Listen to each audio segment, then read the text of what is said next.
I paid $12,000 for this seat. I am not sitting next to him. The words sliced through the quiet like a blade dragged across glass. Heads turned. A champagne flute paused halfway to a woman's lips. A businessman lowered his Wall Street Journal. Somewhere deeper in the cabin, a phone camera lifted slowly, almost instinctively, as if people could feel something ugly about to unfold. The man speaking stood rigid in the aisle of first class. Richard Coleman, 52 years old, 6'2", tailored navy suit stitched by hand in Milan. A silver Rolex Daytona, catching the overhead cabin light every time his hand moved. His finger pointed at the man sitting beside seat 1. Calm. Silent.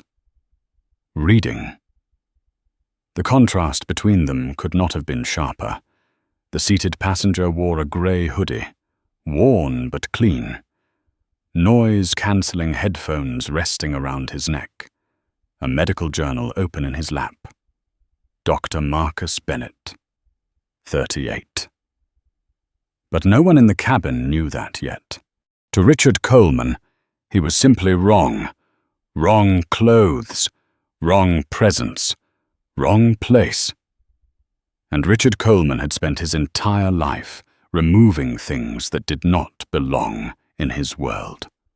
30 minutes earlier, inside the Platinum Lounge at JFK International Airport, Richard had felt exactly where he believed he belonged, above everyone else.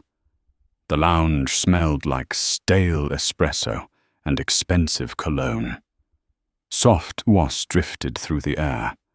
Outside the massive glass windows, planes rolled slowly across the tarmac under grey New York skies. Richard sat alone near the window, leg crossed over knee, scrolling through an email labeled Confidential Merger Agreement. The numbers were staggering. 8 figures. Possibly more if the London deal closed clean. He adjusted the cuff of his suit jacket and glanced at his reflection in the dark window. 52 years old and still sharp, still powerful, still feared in boardrooms across the country. Richard Coleman did not just run a company. He built empires from demolition. His real estate firm, Coleman and Ridge Holdings, specialized in buying aging apartment complexes across American cities: Chicago, Baltimore, Detroit, old neighborhoods, low-income tenants, families who had lived there for decades. Within months, the eviction notices came. Then the bulldozers, then the glass towers. Profit margins soared. Richard called it progress. The people forced out called it something else. But Richard never heard those voices. People like him rarely did. Mr. Coleman? A hesitant voice broke his thoughts. He didn't look up immediately. The concierge stood nearby, a young woman in a Navy airport uniform. Her name tag read Linda. Her smile was polite but cautious. Everyone at JFK knew Richard Coleman. More specifically, they knew his reputation. Yes, Richard said, still looking at his phone. Your car is ready to take you to the aircraft, sir. Richard finally looked up. About time. His voice carried the calm irritation of someone accustomed to being obeyed. The Wi-Fi in this lounge is terrible, he added, rising slowly. You might want to pass that along to someone who actually cares about customer experience. Linda nodded quickly. Yes, sir. Of course. Richard didn't thank her. He never did. Outside, the cold wind off the runway cut across the private tarmac as a black Mercedes drove him toward the waiting aircraft. A massive Boeing 777 sat gleaming under the floodlights.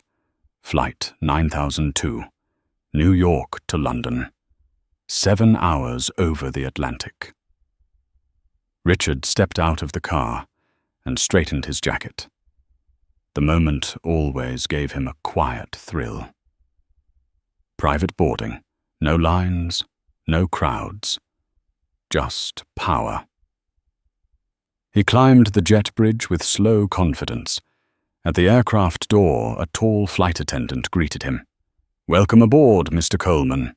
His name was Jeffrey Miller, 45, veteran purser with 20 years in the air. He had seen celebrities, politicians, tech billionaires. But Richard Coleman always made him tense. "Seat 1A, Richard said, handing over his coat without looking at the man. "And bring me a double scotch before we even push back." Jeffrey forced a professional smile. "Yes, sir." Richard stepped into the first-class cabin. Soft leather seats, muted lighting, quiet wealth. He loved this configuration. One seat on each side. Privacy. Silence. But today something was different. He stopped mid-step. 2 seats, side by side. An equipment change. Seat 1B was occupied. And that was when Richard had saw him. Marcus Bennett looked up briefly as Richard's shadow fell across the aisle. Their eyes met for half a second. Marcus gave a small, polite nod, then returned to his journal. He did not realize he had just stepped into the center of a storm. Richard's jaw tightened. A vein began pulsing slowly in his temple. He turned sharply and walked back toward the galley. Jeffrey noticed immediately. "Is there a problem, Mr. Coleman?" Richard leaned closer. His voice dropped. Low, controlled, dangerous. "Who is that in seat 1B? Jeffrey blinked. "That's Dr. Bennett, sir. He's a frequent flyer with us." Richard let out a quiet laugh. Not amused. Disgusted. "Look at him," Richard said. Jeffrey followed his gaze. Grey hoodie, medical journal. Calm posture. He saw nothing unusual. Richard saw everything wrong. "I paid $12,000 for privacy," Richard said slowly. "And you put me next to that?" Jeffrey straightened. "Sir, Dr. Bennett purchased his ticket like every other passenger." Richard's eyes hardened. "Move him." The word hung in the air. Jeffrey hesitated. "I'm sorry, sir. I can't move a passenger based on—" Richard cut him off. "Then move me. I'm afraid first class is full today." For a moment, neither man spoke. Then Richard turned and walked back toward row 1. Passengers watched quietly now. The atmosphere had shifted. Richard stopped beside Marcus Bennett. He loomed there. Tall, cold, entitled. Marcus slowly removed his headphones. "Excuse me," he said calmly. "Can I help you?" Richard stared down at him. "You're in my space." Marcus glanced at the seat number. "Seat 1B, he said gently. "According to my boarding pass." Richard's voice rose just enough for others to hear. "You're making me uncomfortable." A woman across the aisle lowered her sunglasses. Someone's phone camera tilted slightly higher. Marcus closed his journal. "I assure you, sir," he said quietly, "I'm just reading." Richard's lips curled. "Your presence disturbs me." The words dropped into the cabin like poison. And in that moment, without realizing it, Richard Coleman had just set in motion the worst 7 hours of his life. The cabin went still. Not the comfortable quiet of luxury travel. Not the soft hush of leather seats and clinking glasses. This was a different silence. The kind that arrives when a room senses something wrong, but no one has yet decided who will speak first. Marcus Bennett remained seated. His hands rested lightly on the medical journal in his lap. The cover read, "Advanced Neurovascular Interventions." Dense diagrams of arteries and surgical tools filled the open page. He looked up at Richard Coleman with steady eyes, not defensive, not angry, just measuring. Behind Richard, Geoffrey the purser stood frozen for a moment, the silver tray in his hands trembling almost imperceptibly. A man in seat 2. A leaned toward his wife and whispered, "This is going to delay the flight." 2 rows back, a young tech investor quietly opened his camera app. Marcus removed his headphones and placed them neatly on the armrest. "I'm sorry you feel uncomfortable," he said. His voice was calm, low, measured. But Richard was not listening to the tone. He was staring at the hoodie. Cheap fabric, slightly faded around the collar. It offended him. "Geoffrey," Richard said, without looking away from Marcus. "Remove him." Geoffrey stepped forward. "Sir, we can't remove a passenger simply because—" "Because what?" Richard snapped, turning suddenly. "Because he bought a ticket?" His voice carried down the cabin now. Passengers were openly watching. Richard leaned slightly closer to Marcus. "Look at you," he said. "You wandered into first class wearing a hoodie like you just stepped off a subway platform." Marcus blinked once. The words landed, but his face did not change. "I assure you," Marcus replied, "I boarded the same way everyone else did." Richard laughed under his breath. "You don't belong here." The sentence came out quietly, but it echoed louder than shouting. A woman in seat 3B shifted uncomfortably. Her husband cleared his throat and looked away. Marcus studied Richard for another moment. Then he slowly closed his journal. "You know," Marcus said, "I've spent most of my life in rooms where people assumed I didn't belong." Richard folded his arms. "And yet here you are." Marcus stood. The movement surprised everyone. He was taller than Richard had expected, broad shoulders, calm posture, the stillness of someone who understood exactly how much space he occupied. Richard instinctively took half a step back, not from fear, from uncertainty. Marcus turned to Geoffrey. "Is there an open seat somewhere in the back?" Geoffrey shook his head quickly. "Dr. Bennett, you do not have to move." "Your ticket, it's fine," Marcus said gently. "There's no reason to hold up the flight." He reached down and picked up his bag. A simple black backpack. No brand logos. No designer labels. Richard watched with a faint smirk beginning to creep across his face. Victory. The world bending again, the way it always did.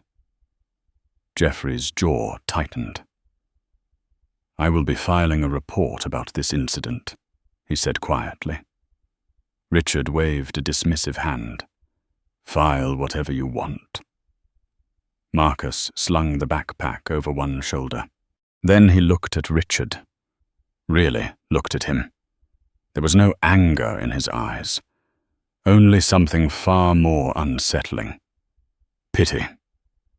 "The air is thinner up here," Marcus said it softly. "But it's the same air everyone breathes." Richard snorted. "Save the lecture." Marcus gave a small nod, and stepped into the aisle. As he walked down the cabin, passengers avoided his gaze. Some shifted in their seats. One older woman shook her head slowly. The tech investor filming whispered to his phone, "You seeing this?" No one stopped Marcus. No one spoke up. Wealth had taught them a useful survival skill. Silence. Marcus passed the curtain dividing first class from the rest of the aircraft. The space changed immediately. The lighting was brighter, seats tighter, voices louder. This was where the ordinary passengers sat. Row 20. Jeffrey appeared beside him a moment later. "I'm very sorry about that," he said quietly. Marcus smiled. "You didn't say those things." "No," Jeffrey admitted, "but I let them happen." Marcus slid into the narrow seat beside a young woman holding a crying baby. The woman looked exhausted. Dark circles under her eyes, hair pulled into a loose bun, a diaper bag overflowing with bottles and blankets at her feet. "I'm sorry," she said quickly as the baby wailed. "He's been crying since boarding." Marcus leaned slightly closer. "Ear pressure," he said. The woman blinked. "What?" "Happens to infants during ascent." The baby screamed again. Passengers nearby sighed loudly. Marcus rubbed his hands together, warming them slightly. "May I?" he asked. The woman hesitated only a moment before nodding. Marcus gently touched the small point just behind the baby's ear. His fingers moved with careful precision. A soft click of his tongue. A small circular motion. Within seconds, the baby hiccuped, then burped, then stopped crying. The mother stared. "How did you?" Marcus winked. "Medical school teaches a few tricks." The woman laughed softly with relief. Across the cabin, engines began to roar louder as the aircraft pushed back from the gate. Meanwhile, in seat 1A, Richard Coleman settled deeper into the wide leather chair. The empty seat beside him felt glorious. He stretched his legs out. Finally. Jeffrey returned with the scotch. "Double." Richard took the glass and swirled the amber liquid. "Much better," he said. Jeffrey didn't respond. Richard lifted the glass. "You see, Jeffrey," he continued casually, "sometimes you have to enforce standards." He took a slow sip. The burn of the whiskey spread warmly through his chest. Jeffrey stared at the empty seat beside him. Then he turned away without a word. Richard opened his laptop. A document filled to the screen. Acquisition plan. Chicago housing complex. 300 tenants. Eviction timeline, 90 days. Demolition scheduled immediately after. Projected revenue, $72 million. Richard smiled faintly. Outside the window, the runway lights stretched into long, glowing lines. The engines roared louder. The Boeing 777 began to move. Soon the aircraft thundered down the runway, lifting thousands of tons of steel and ambition into the darkening sky. Richard leaned back as the force of takeoff pressed him into the seat.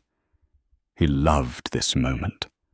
The sensation of rising above everything, above traffic, above cities, above people. Behind the curtain in row 20, Marcus Bennett gently bounced a baby on his knee while the young mother finally closed her eyes for a few minutes of rest. Two men on the same plane, separated by 20 rows, separated by class, separated by belief. One believed power came from money. The other understood something far more dangerous.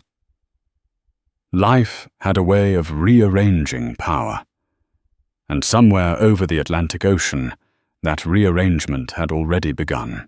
3 hours into the flight, the cabin lights dimmed to a soft amber glow as the Boeing 777 cruised steadily at 38,000 feet above the Atlantic.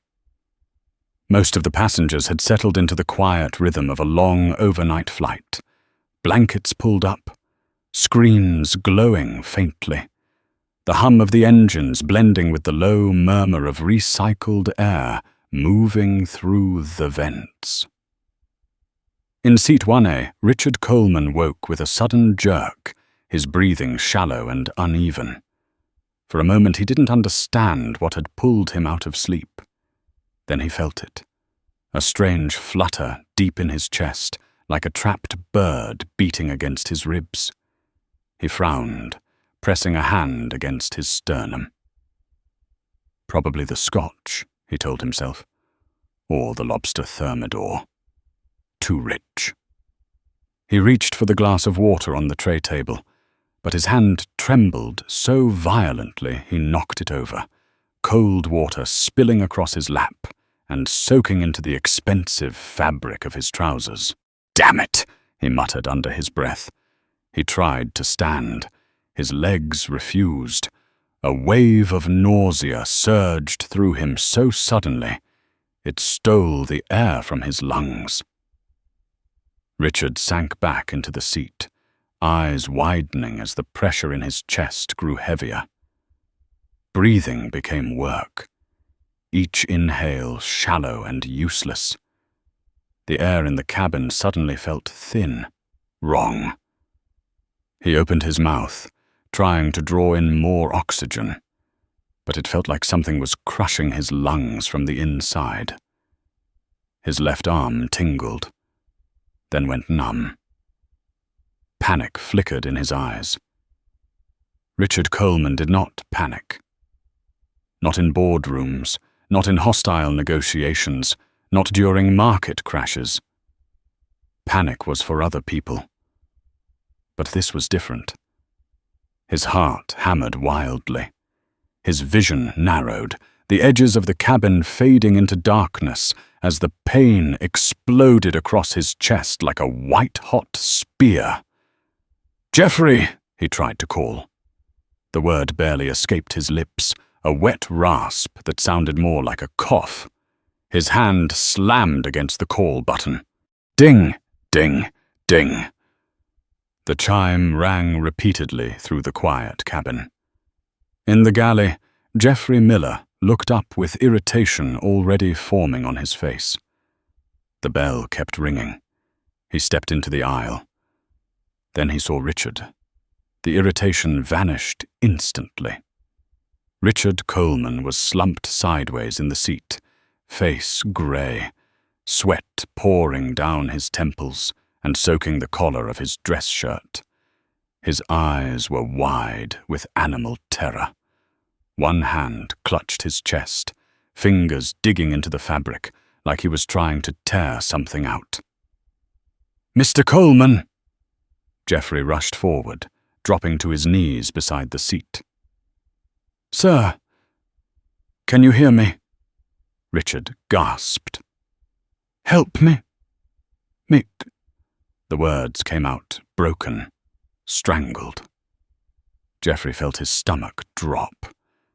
He had seen medical emergencies before, but something about the look on Richard's face told him this one was bad. "Stay with me, sir," Geoffrey said quickly, pressing the call button on the service panel. His voice carried sharp urgency as he shouted toward the galley, muffled. "Medical emergency in first class. Get the oxygen and notify the cockpit." The quiet sanctuary of the cabin shattered instantly. A woman in seat 2A screamed. The businessman behind her stood halfway out of his seat, phone already recording. Geoffrey grabbed the oxygen mask from the emergency kit and placed it over Richard's mouth. Richard's chest heaved violently, but the breaths were shallow and desperate, like a drowning man pulling useless air. Geoffrey's voice came over the intercom moments later, strained but controlled. "Ladies and gentlemen, if there is a doctor on board this aircraft, please identify yourself to a crew member immediately. We have a medical emergency. I repeat, if there is a doctor on board, please come forward." The announcement echoed through the entire aircraft. In row 4, a short man in a golf shirt shot up from his seat. "I'm a doctor," he announced quickly, already pushing into the aisle. Geoffrey waved frantically. "Over here! Please hurry!" The man rushed forward and knelt beside Richard, grabbing his wrist.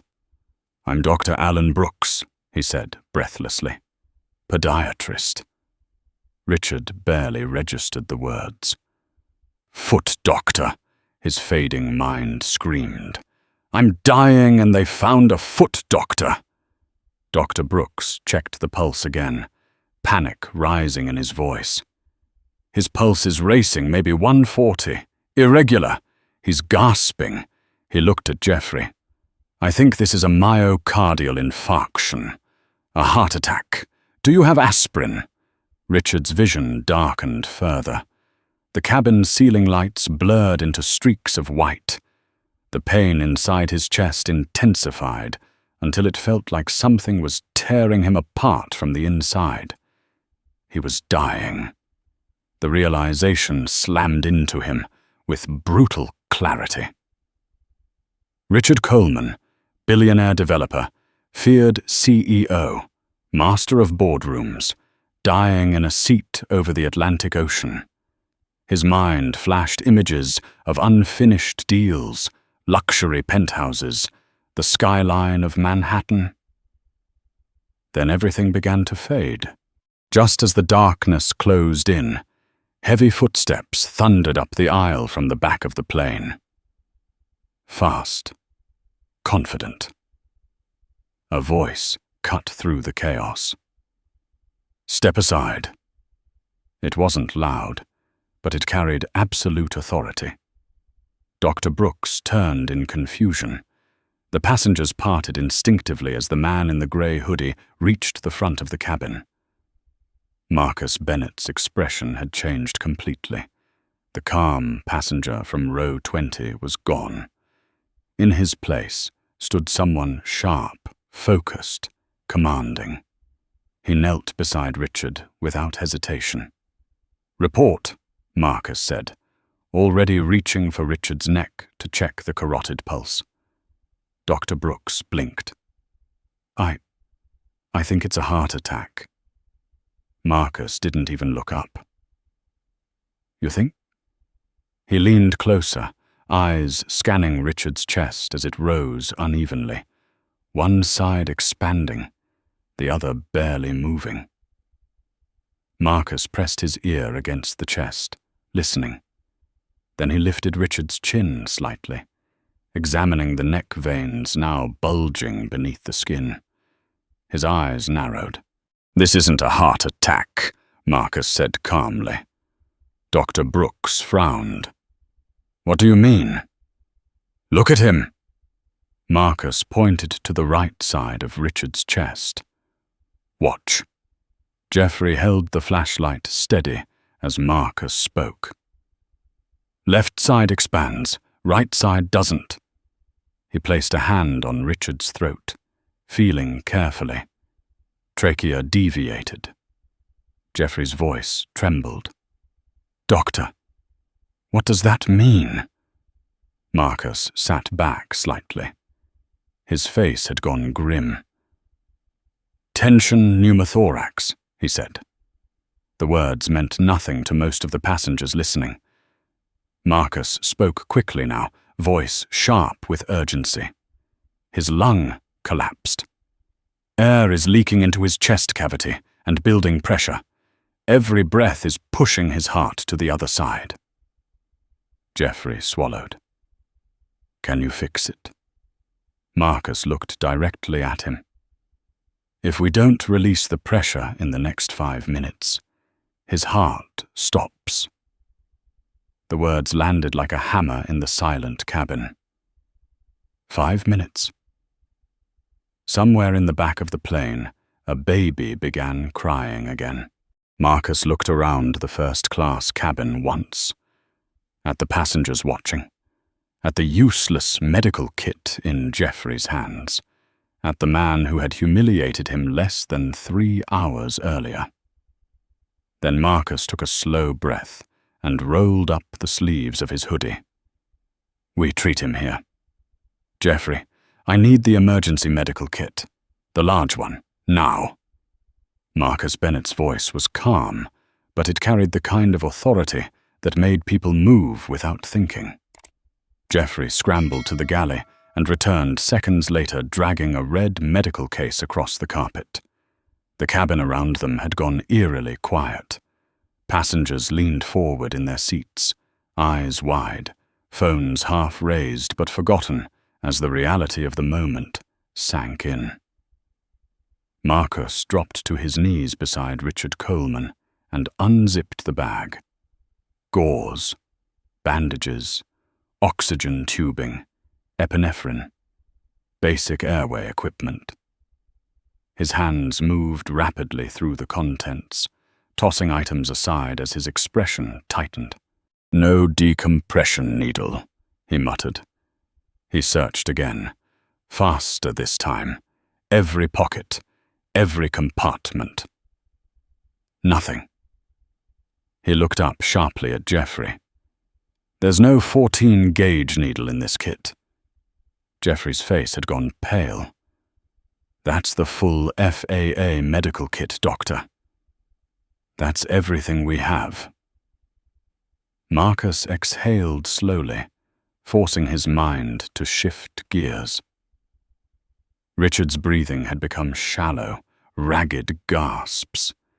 His lips were turning bluish, the skin around his eyes tightening as oxygen deprivation crept deeper into his system. Marcus placed 2 fingers against the man's neck again.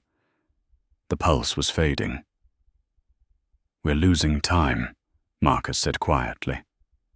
He scanned the cabin, eyes moving quickly across the terrified faces watching him.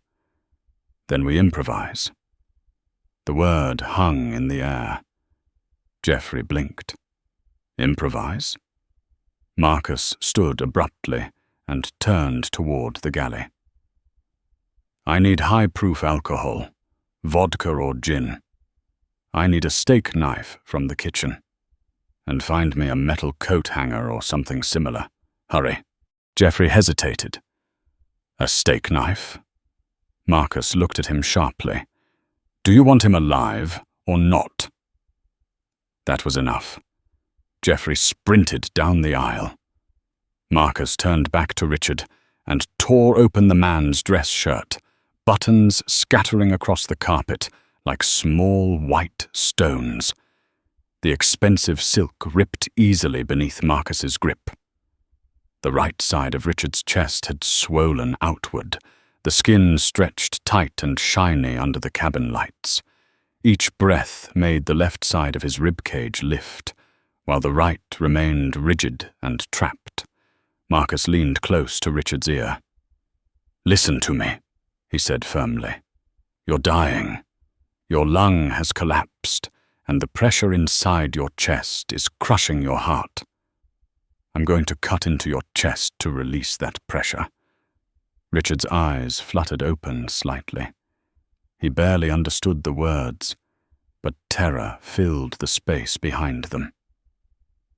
Marcus continued, voice steady. "There's no anesthesia. It's going to hurt. But if I don't do it, you die right here." A single tear slid down Richard's temple into his hairline. He couldn't speak. He simply blinked once. Marcus took that as consent. Jeffrey returned moments later, nearly sliding across the aisle as he dropped to his knees. A bottle of vodka clattered against the floor beside the tray, holding a steak knife wrapped in a napkin. "This was the sharpest one we had," Geoffrey said breathlessly. Marcus grabbed the bottle, unscrewed the cap, and poured the vodka directly onto Richard's exposed chest. The alcohol ran down his skin in cold streams, soaking the carpet beneath the seat. The smell filled the cabin instantly. Marcus splashed more over his own hands and over the blade of the knife.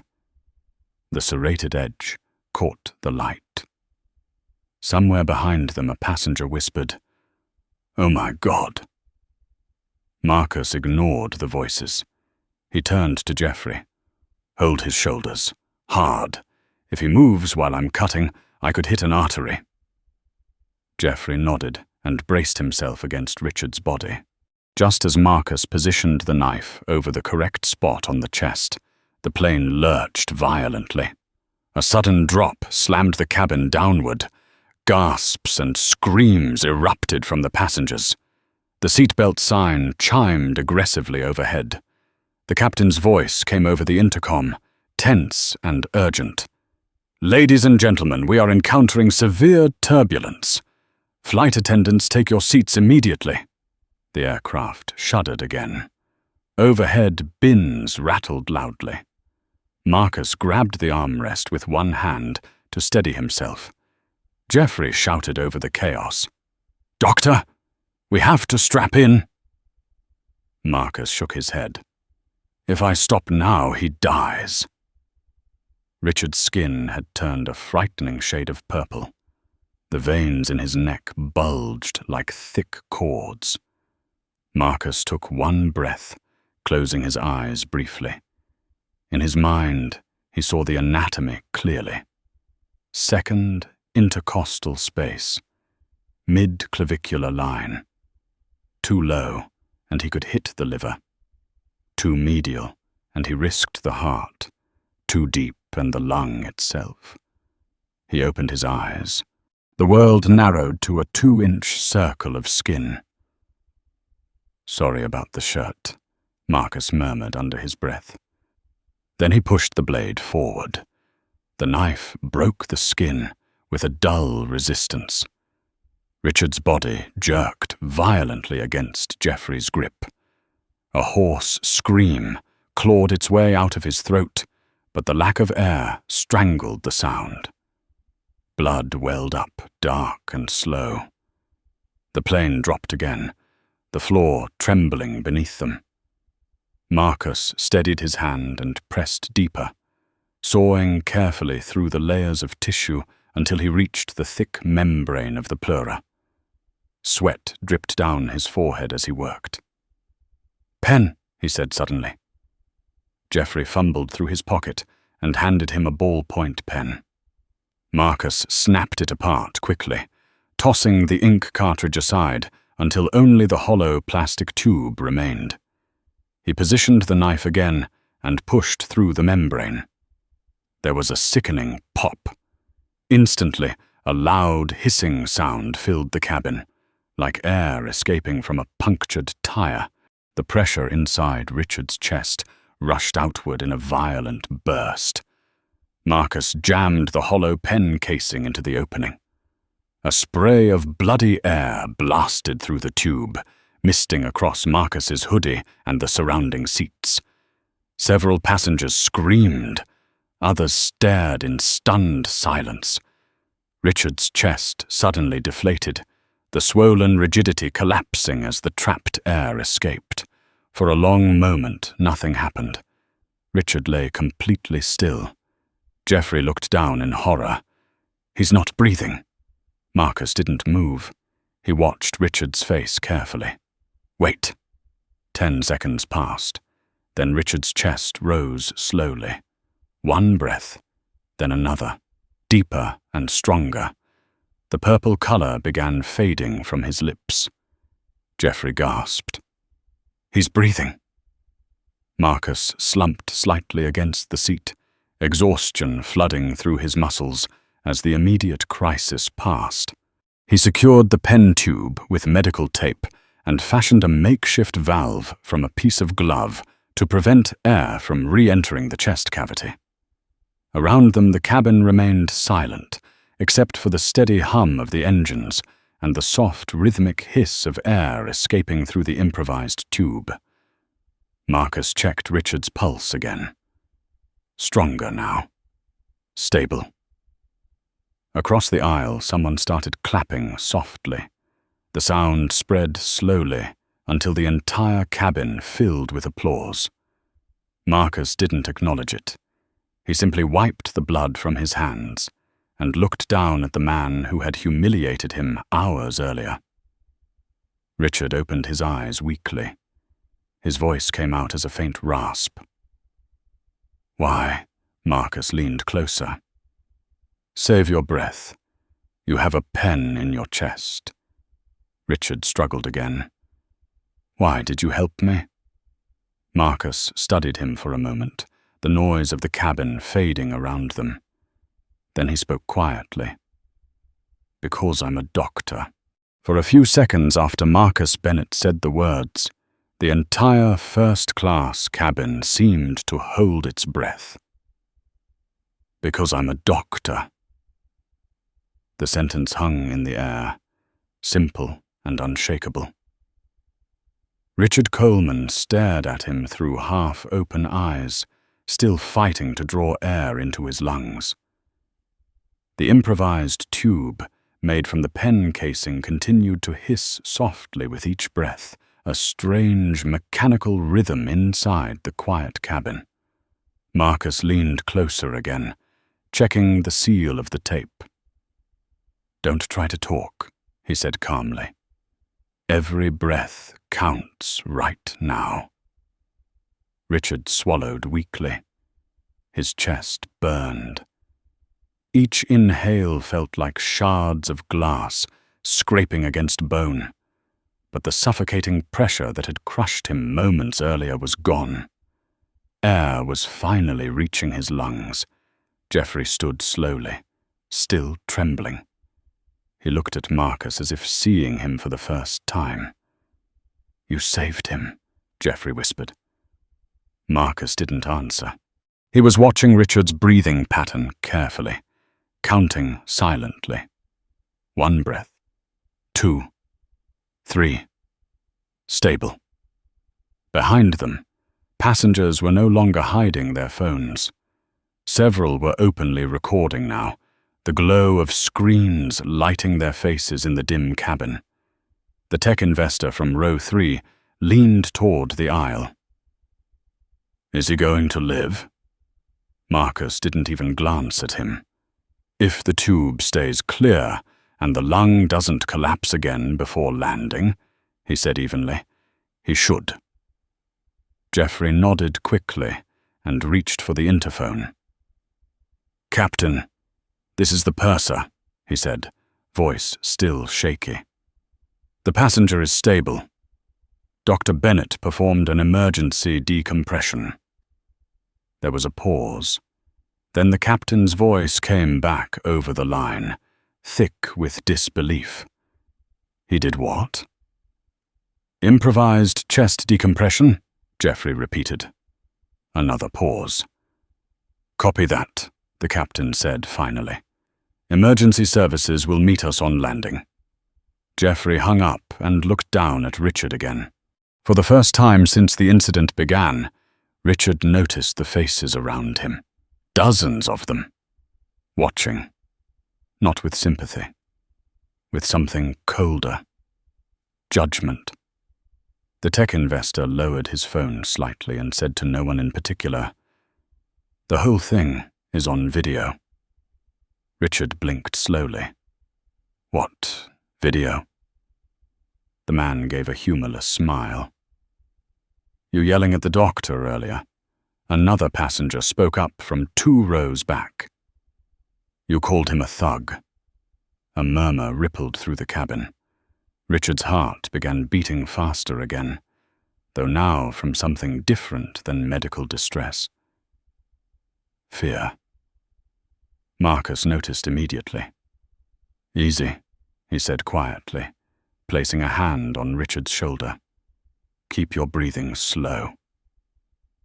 Richard stared at him. the man in the grey hoodie. The man he had thrown out of first class like garbage. And the man who had just cut into his chest to keep him alive. Shame crept across Richard's face like a shadow. He tried. Marcus shook his head. You can apologize later, he said calmly. Right now you focus on staying alive. The turbulence outside had faded. The aircraft now cruised smoothly through the night sky, thousands of miles from the nearest airport. Marcus sat back slightly against the bulkhead, finally allowing himself a moment to breathe. His hoodie was soaked with Richard's blood. Dark stains spread across the fabric. The same hoodie Richard had mocked only hours earlier. Geoffrey noticed it too. I can get you a fresh shirt, he offered quietly. Marcus shook his head. I'm fine. Geoffrey hesitated, then asked the question everyone else in the cabin was silently wondering. How did you know it wasn't a heart attack? Marcus wiped a streak of blood from his hands with a towel. Because heart attacks don't usually push the trachea sideways, he said. Geoffrey frowned. The what? Marcus gently placed a finger along Richard's throat. His windpipe shifted left. That only happens when pressure builds inside the chest cavity. He gestured toward the pen tube. Air was leaking into his chest every time he tried to breathe. That pressure crushed the lung and started squeezing the heart. Geoffrey nodded slowly. So if you hadn't done that, Marcus finished the sentence calmly.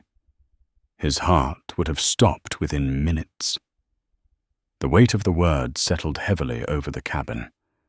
Richard closed his eyes. Minutes. That was how close he had been.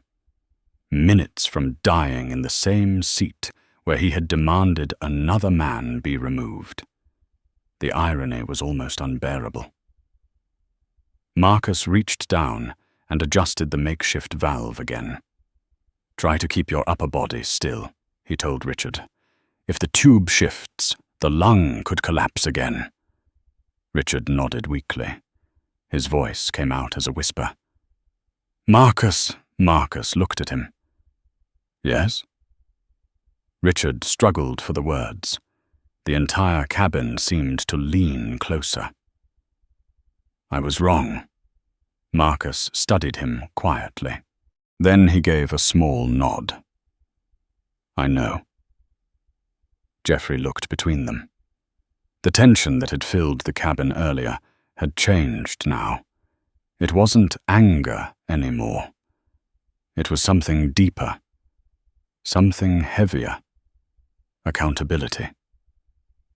From somewhere behind them, a woman's voice spoke softly. My husband died of a collapsed lung 10 years ago. The passengers turned toward her. She continued quietly. He didn't have a doctor nearby. Her eyes moved toward Marcus. Thank you for saving him. Marcus gave her a brief nod. You're welcome. The engines hummed steadily outside. Hours still remained before the plane would reach London. Marcus leaned back against the seat across the aisle, finally allowing the adrenaline to drain from his system. His hands trembled slightly now that the crisis had passed. The delayed reaction. Geoffrey noticed and handed him a bottle of water. Marcus took a sip. Across from him, Richard Coleman lay silent, staring at the ceiling of the aircraft. For the first time in decades, the most powerful man in the room was also the most helpless, and the man he had tried to push out of his world was the only reason he still had one. Outside the windows, the Atlantic stretched endlessly beneath the aircraft, and somewhere inside the quiet hum of the cabin, the first cracks in Richard Coleman's life had already begun to spread. The rest of the flight passed in a strange, fragile quiet. Not the peaceful quiet of sleeping passengers. This was the quiet of people who had witnessed something they could not easily forget. Richard Coleman lay motionless in seat 1A, the improvised tube still rising from his chest like a small plastic antenna, taped carefully into place. Every few breaths, the faint hiss of air escaped through the valve Marcus had built from the finger of a latex glove. The sound was soft, but impossible to ignore. Marcus Bennett sat across the aisle now, angled slightly toward Richard, so he could watch the rise and fall of the injured man's chest. He had not returned to row 20. Jeffrey insisted. "You need to stay up here," the purser said quietly, "if anything changes." Marcus had nodded once and taken the seat. Now he sat with his arms folded loosely, eyes alert despite the exhaustion slowly settling into his body. The adrenaline was fading, and with it came the tremor in his fingers. Across the cabin, phones continued recording. A woman in seat 2A whispered to her husband, "Did you see what he did with that pen?" The husband nodded slowly. Saved his life with it. 2 rows back, the tech investor leaned toward his phone again. "Yeah, it's still recording," he murmured to someone on a call. "The guy who insulted him is the one he saved." He paused, then added quietly, "You can't make this stuff up." Richard heard fragments of the conversation. Each word pressed deeper into his chest than the knife had. Saved him. After everything he had said. After the way he had pointed. The word thug echoed again in his memory, like a gunshot. Richard closed his eyes. He wished he could sink through the seat and disappear. Marcus noticed the change in his breathing immediately. "Slow down," he said calmly. Richard opened his eyes again. "I'm trying." His voice was hoarse. Marcus leaned slightly closer. "You're stable now," he said. "But you need to stay calm. Your body just went through severe trauma." Richard nodded weakly. The silence returned. For nearly 20 minutes, no one spoke. Then the tech investor stood up. His name was Brad Lawson, 41, founder of a cybersecurity startup that had recently sold for hundreds of millions. He stepped into the aisle, holding his phone. "Doctor," he said, addressing Marcus. Marcus looked up. "Yes?" Brad hesitated. He glanced at Richard, then back at Marcus.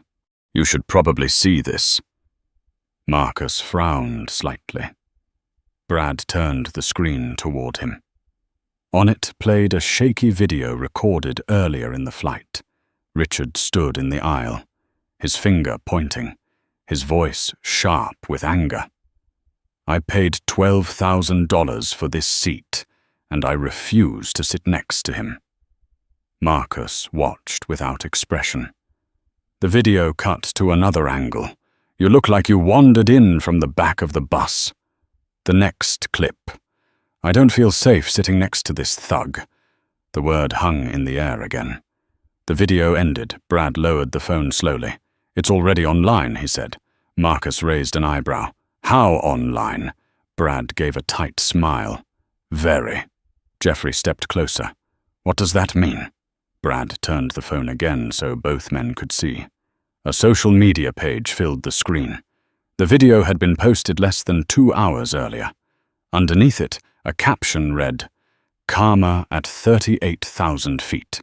Hero doctor saves racist passenger who tried to kick him out of first class." The view count was climbing rapidly. 7 million views. 8. 9. Comments scrolled endlessly beneath the video. Unbelievable. He should have let him die. That doctor is a saint. Boycott Coleman Holdings. Jeffrey inhaled sharply. Jesus. Marcus looked at the screen for another moment. Then he handed the phone back. I didn't save him for the internet, he said quietly. Brad nodded. I know. Across the aisle, Richard had seen enough of the screen to understand. His stomach turned. The world he had built over decades ran on reputation, deals, influence, trust in boardrooms. All of it could vanish in a single viral moment. He turned his head slowly toward Marcus. I'm sorry. The words came out barely audible. Marcus met his eyes. I heard you earlier. Richard swallowed. I didn't mean. Marcus raised a hand gently. You meant it, he said calmly. Richard had no answer. The engines hummed steadily through the fuselage. Outside the windows, the sky had turned deep midnight blue. Hours passed slowly. Jeffrey brought blankets for the passengers, coffee for Marcus. No one complained about the delay in service. No one cared about meals or entertainment anymore. The plane had become something else, a place where a man had almost died, and another man had refused to let him. 3 hours later, the captain's voice came over the intercom. Ladies and gentlemen, we've begun our descent into London Heathrow. The announcement stirred the cabin. Passengers shifted in their seats, but no one stood. Their eyes remained fixed on the front row. Marcus checked Richard's pulse again. Strong. Steady. You're going to make it, he said. Richard nodded weakly. For the first time since the incident began, relief crossed his face. The aircraft descended through thick layers of cloud. City lights began appearing below like scattered constellations. London. As the landing gear extended, emergency vehicles were already lining the runway. Flashing blue lights reflected against the aircraft windows. When the plane touched down, the tires screamed against the tarmac. But inside the cabin, no one applauded. The aircraft taxied to a remote stand far from the terminal. The engines powered down slowly. Then the front door opened. Cold London air rushed inside. Within seconds, paramedics stormed up the stairs carrying a stretcher and medical equipment. Where is he? The lead paramedic asked. Marcus stood and pointed. Here. The paramedic stopped when he saw the pen tube protruding from Richard's chest. What the hell? Marcus spoke quickly. 52-year-old male. Tension pneumothorax decompressed mid-flight with improvised valve. Vitals stable, but he needs a proper chest tube and CT scan immediately. The paramedic stared at him. You did that with a pen? Marcus shrugged slightly. I used what I had. The medics lifted Richard onto the stretcher. As they rolled him down the aisle, passengers watched silently. Brad Lawson raised his phone again. He spoke just loud enough for Richard to hear. Check the internet when you wake up. Richard closed his eyes. The ambulance doors slammed shut moments later. And for the first time in his life, Richard Coleman left a place not as the most powerful man in the room, but as the man whose life had been placed entirely in someone else's hands. Richard Coleman woke to the quiet rhythm of machines, a slow electronic beep, air circulating through hidden vents, the faint smell of antiseptic. For several seconds he didn't know where he was. The ceiling above him was white, too white, Bright hospital lighting washed the room in a sterile glow that made everything feel unreal. Then the pain returned. A dull, heavy ache spread across the right side of his chest, pulsing with every breath. Richard looked down slowly. A clear plastic tube ran from his side into a container filled with reddish fluid. A proper chest tube. The pen was gone. His throat felt dry. He turned his head toward the window. Outside, grey London clouds drifted above the Thames River.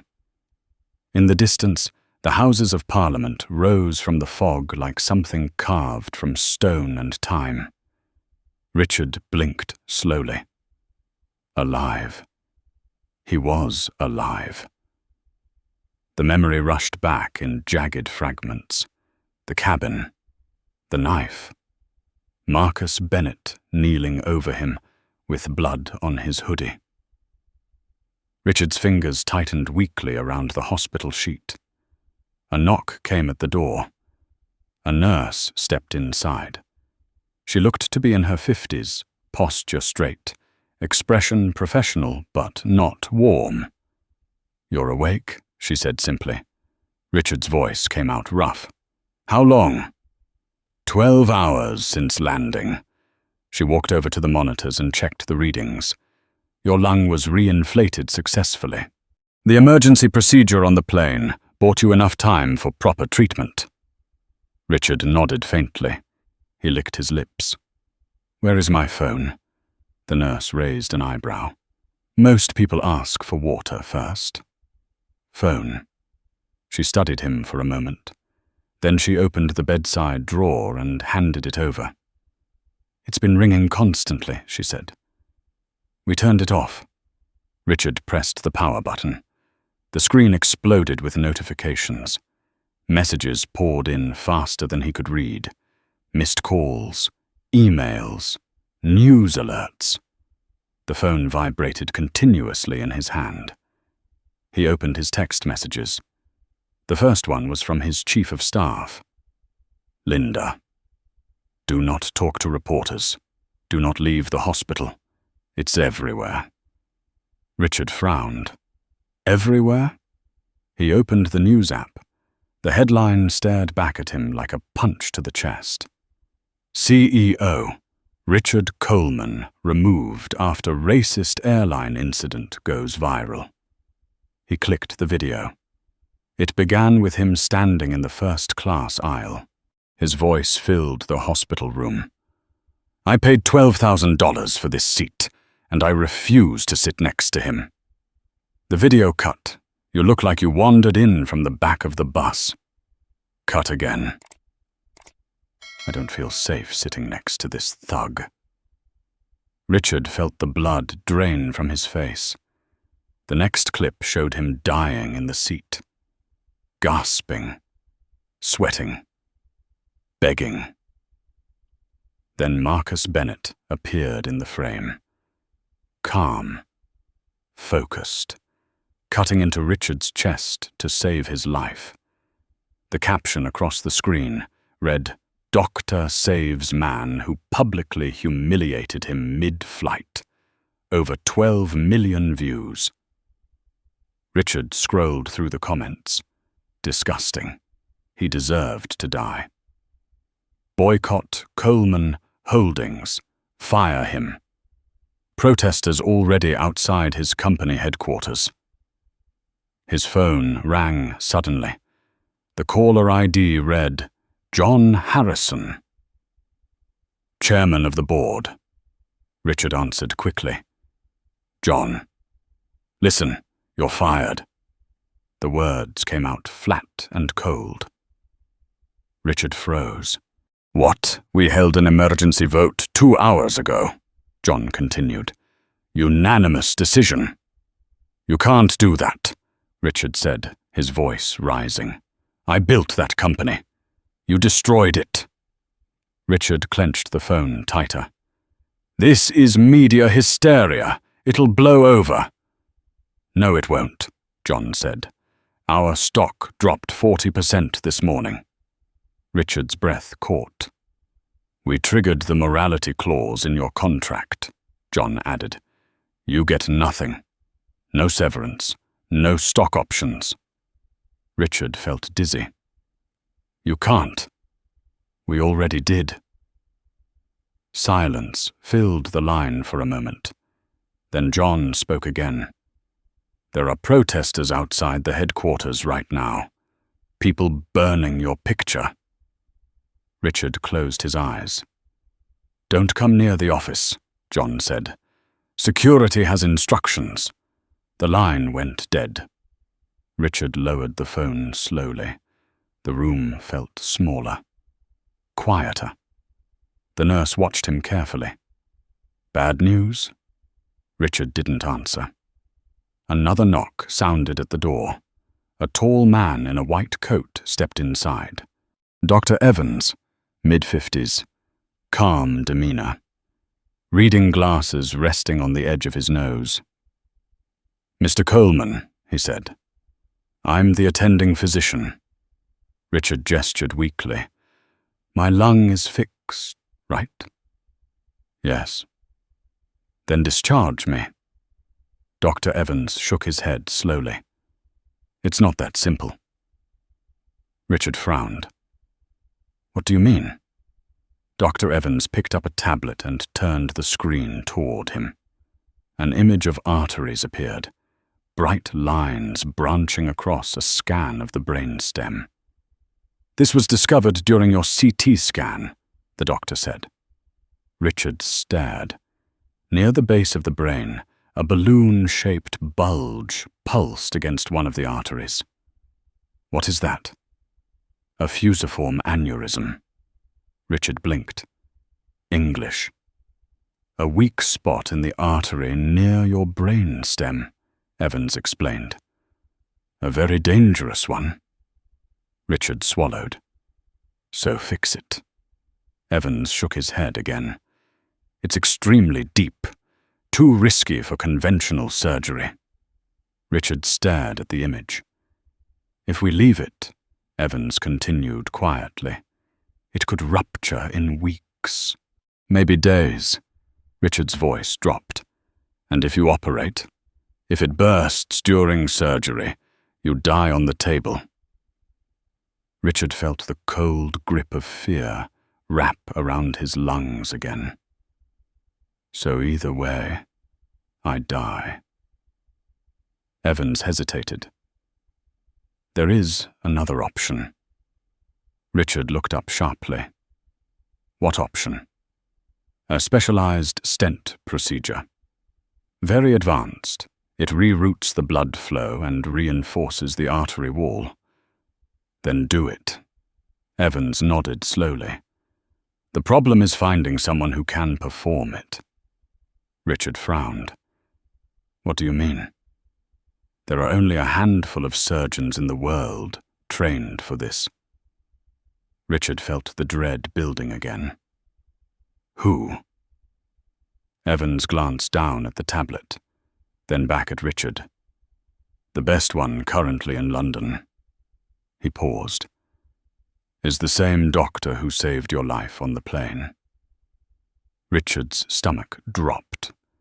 Evans finished the sentence quietly. "Dr. Marcus Bennett." The silence in the hospital room stretched so long it almost became a physical weight. Richard Coleman stared at the image on the tablet without really seeing it anymore. Marcus Bennett. The name echoed inside his head like a verdict. Dr. Evans shifted slightly beside the bed. "We contacted him earlier this morning," he said carefully. "We informed him that we had a patient with a basilar artery aneurysm requiring an advanced flow diversion procedure." Richard's throat tightened. "Did you tell him who the patient is?" Evans shook his head. "No." Richard let out a shaky breath he hadn't realized he was holding. "He agreed to consult?" "Yes." Evans glanced at his watch. "He's actually in the building now. He was attending a neurovascular conference across town." Richard turned his head slowly toward the window again. The grey London sky looked colder now, harder, more distant. "He won't do it," Richard said quietly. Evans raised an eyebrow. "Why wouldn't he?" Richard laughed bitterly. "You didn't see the video?" Evans frowned slightly. "No." Richard picked up the phone again and played the clip. The sound of his own voice filled the room. Loud, cruel, ignorant. Evans watched silently as the scene unfolded. Richard pointing. Richard shouting. Richard demanding Marcus be removed from first class. Then the sudden cut to Marcus saving his life. The doctor set the tablet down slowly. "Well," Evans said. That was all. Just one word. But it carried the full weight of judgment. Richard closed his eyes. "He'll refuse," he said. Evans studied him for a moment. "Perhaps," he replied. Another silence. Then a soft knock sounded at the door. Both men turned. A young nurse stepped halfway into the room. "Dr. Evans," she said quietly. "Dr. Bennett has arrived." Evans nodded. "Send him in." The nurse stepped aside. Richard's heart began beating faster. The monitor beside his bed picked up the change immediately. Beep, beep, beep. Footsteps approached down the hallway. Slow, measured. Then the door opened. "Doctor," Marcus Bennett stepped into the room. He wasn't wearing the hoodie anymore. The man who entered now looked very different from the passenger Richard remembered. Marcus wore a dark navy suit tailored perfectly across his shoulders, crisp white shirt, simple black tie. His posture carried the quiet authority of someone who had spent thousands of hours inside operating rooms where every decision meant life or death. In one hand, he held a tablet. In the other, a paper cup of hospital coffee. He was reading something on the screen as he spoke. "Dr. Evans," Marcus said calmly. "The vascular angle on the scan is unusual. The aneurysm neck is extremely wide. A pipeline device might work, but I'd approach through the radial artery instead of the femoral. It gives better control in tight curvature." Evans nodded slowly. That was my thought as well. Marcus took another step into the room. Then he looked up. The moment his eyes landed on the hospital bed, the words died in his throat. Richard Coleman stared back at him. The room went still. The air itself seemed to pause. Marcus blinked once, twice. "You." The word came out flat. Not surprised. Just disappointed. Richard swallowed. "Dr. Bennett." Evans looked between them. "You two know each other?" Marcus let out a short breath that almost sounded like a laugh. "Yes." Richard felt his chest tighten again. Evans frowned. "Well, that certainly simplifies introductions." Marcus slowly set his coffee on the counter and walked toward the foot of the bed. His eyes never left Richard. "You're the patient." It wasn't a question. Richard nodded weakly.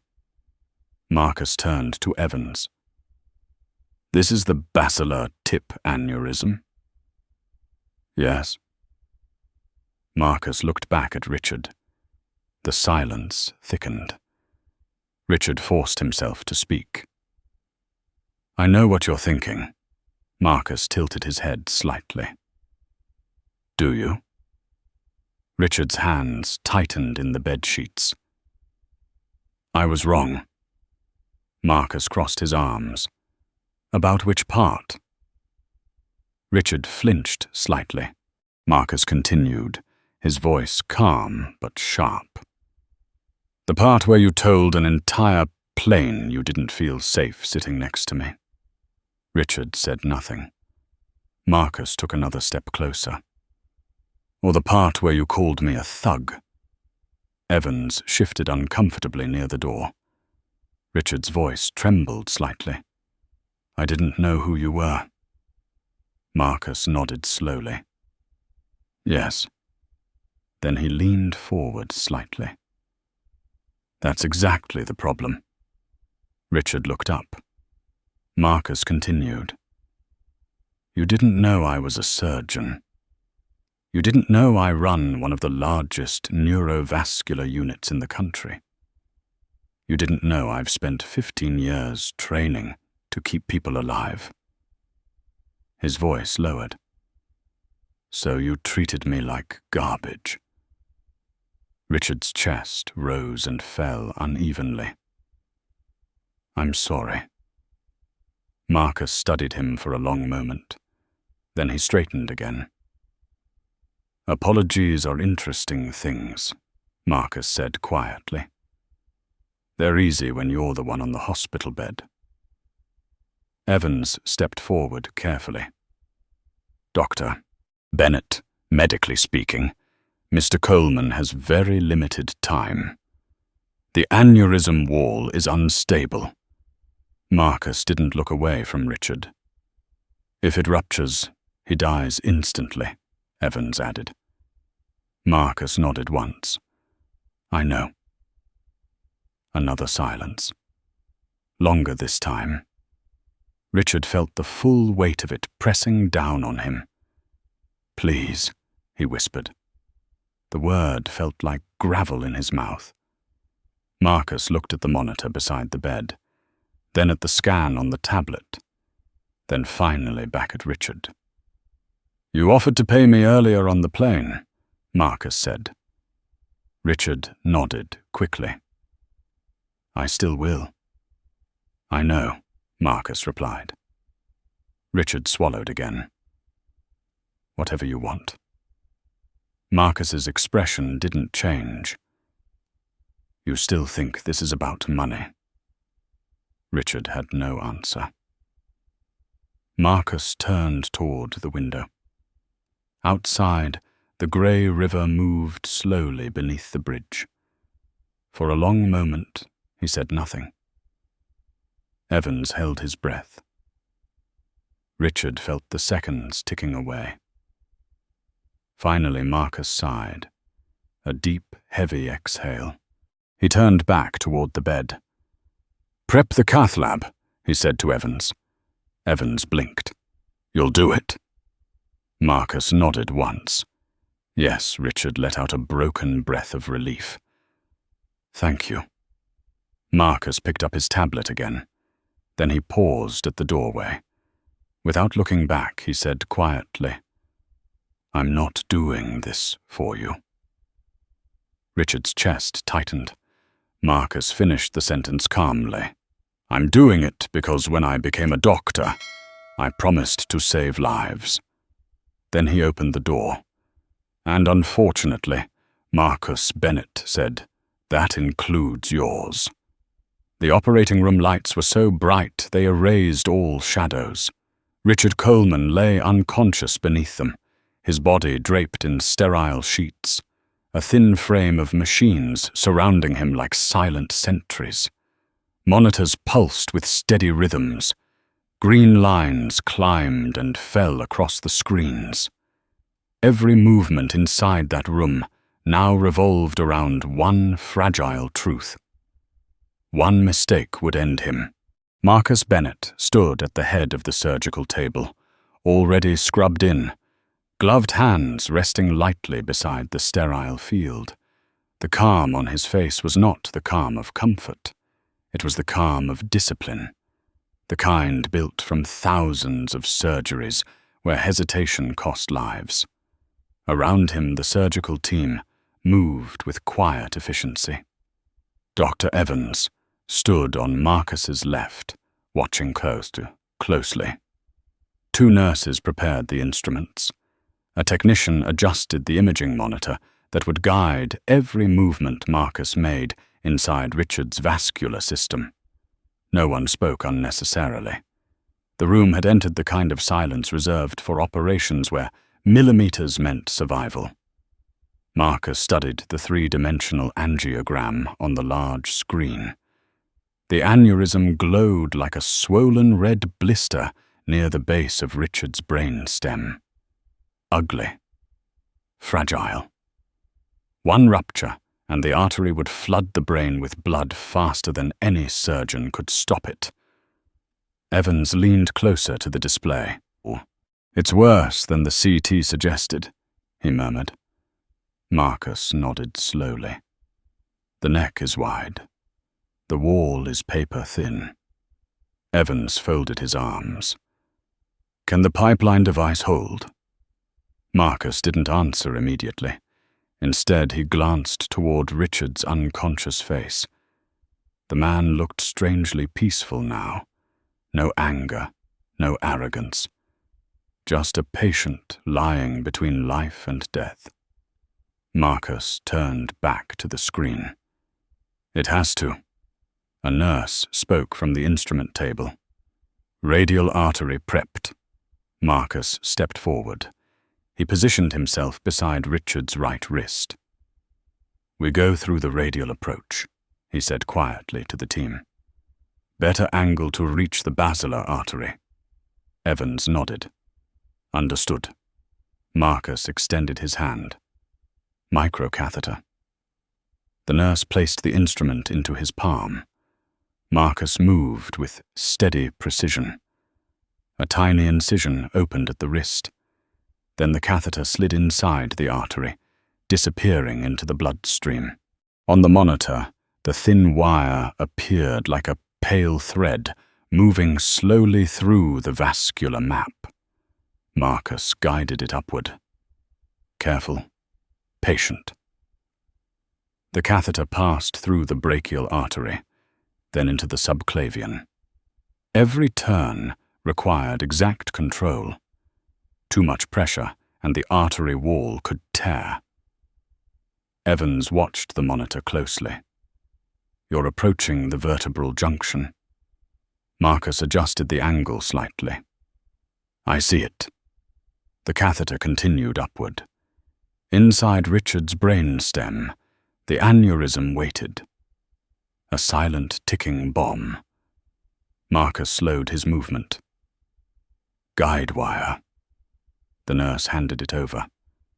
The thin platinum wire advanced through the catheter. On the monitor, the line curved toward the fragile bulge. The room grew even quieter. Evans whispered, "You're almost there." Marcus's eyes never left the screen. "I know." The guide wire entered the basilar artery. 1 more centimeter. 2. Marcus stopped. The aneurysm filled the monitor now, large and distorted. He inhaled slowly, deploying the pipeline stent. The nurse prepared the device. A small mesh cylinder designed to redirect blood flow away from the weakened artery wall. Marcus positioned the catheter tip carefully. Steady imaging. The technician nodded. Image locked. Marcus began deployment. Slow.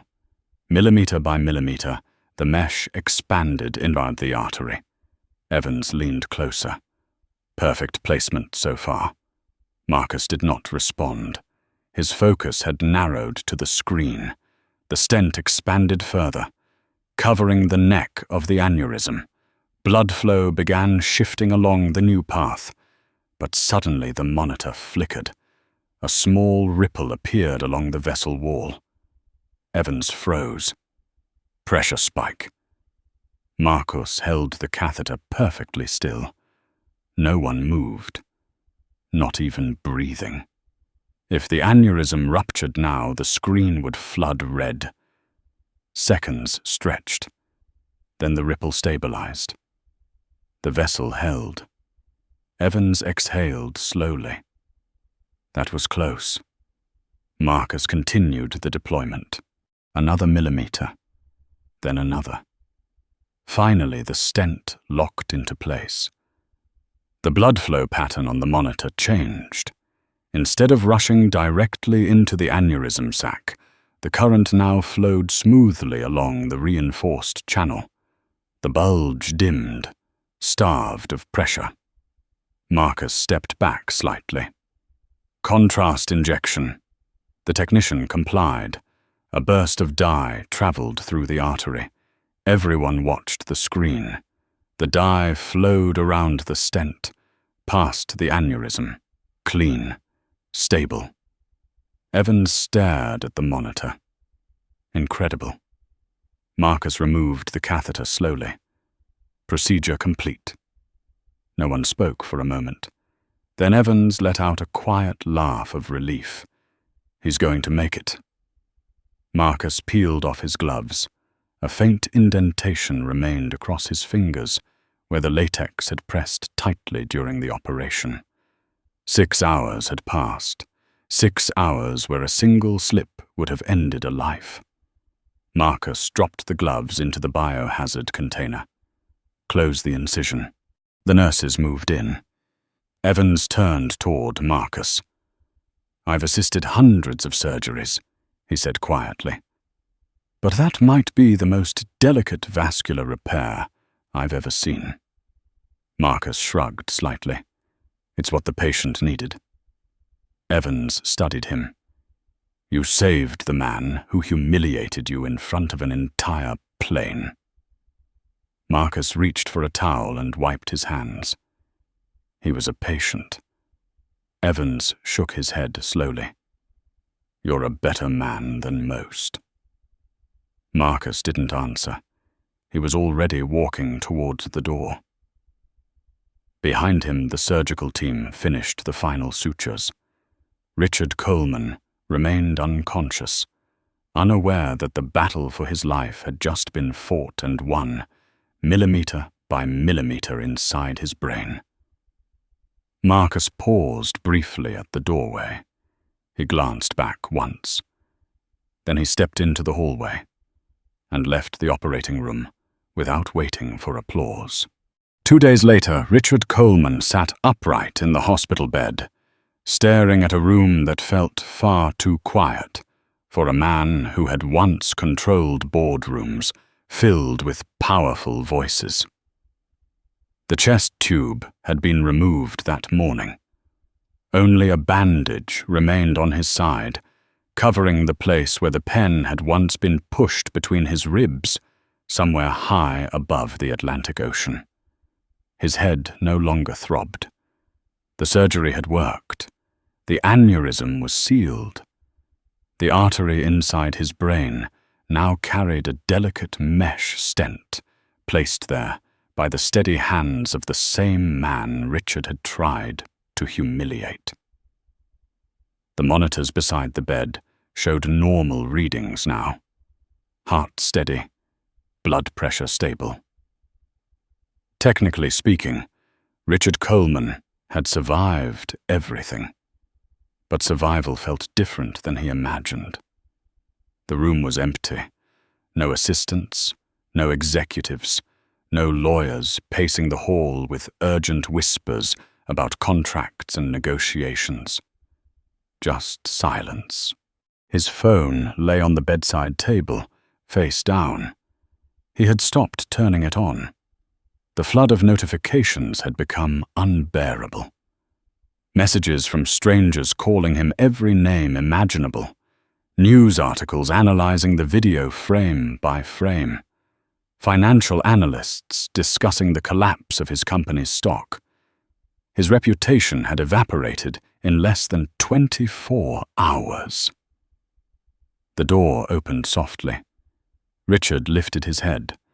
For a brief, hopeful second, he thought it might be Marcus Bennett. Instead, a nurse walked in holding a clipboard. "You're cleared for discharge this afternoon," she said. Richard nodded faintly. "Thank you." She placed the paperwork on the table and turned to leave. "Wait," Richard said.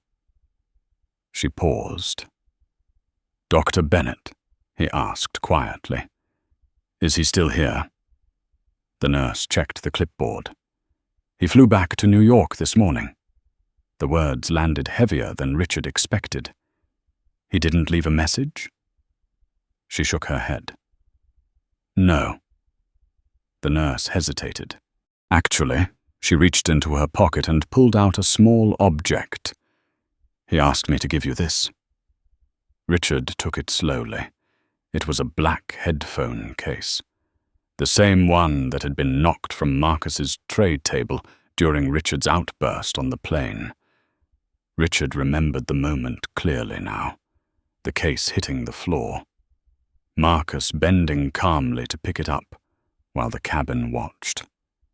Richard had forgotten it entirely. Marcus hadn't.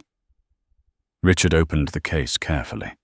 Inside, tucked into the small mesh pocket, was a simple white business card. Dr. Marcus Bennett, Chief of Neurosurgery. That was all printed on the front. But on the back, someone had written a short message in blue ink. "The seat next to me was always open. You just had to ask." Richard stared at the words for a long time.